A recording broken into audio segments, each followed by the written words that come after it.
In this video, I'm going to teach you how to transfer data from broken iPhone to new iPhone. It's a very easy process, so make sure to follow along. If you have an old iPhone that is broken, for example, the screen is severely broken, you cannot use it, or it is at all dead, then you can use these methods that I showcase in this video to try and salvage your data.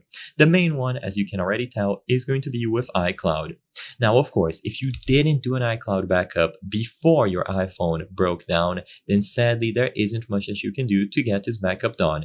However, if you had a backup enabled, which is extremely likely because you are always offered to back up your data to iCloud, and as long as you had an Apple account, it should be done in the background for you, then you can follow these instructions to easily recover all of your data.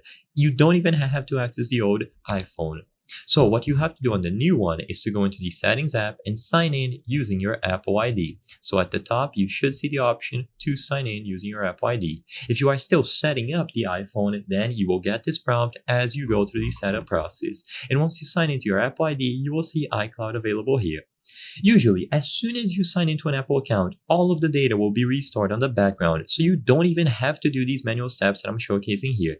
Everything is done on the background automatically for you, and overall it is extremely convenient. But like I said before, the thing is that you must have enabled iCloud backups before your iPhone broke down. And upon signing into your iCloud account, you will see everything available here. Everything will be restored to the new iPhone on the background while you go through the setup process, and you simply have to wait until everything is done syncing. But you can go here manually to access photos, passwords, messages, and so on.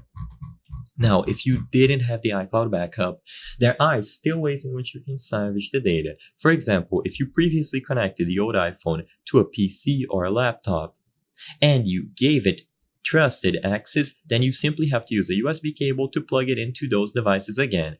And once it is plugged in using a USB cable, you can access all of the data on the iPhone. But if you have never done this before and you cannot get through the prompt to trust the computer, then once again, there isn't much to do. I hope I was able to help you on how to transfer data from broken iPhone to new iPhone. If this video helped you, please be sure to leave a like and subscribe for more very easy tips. Thank you for watching.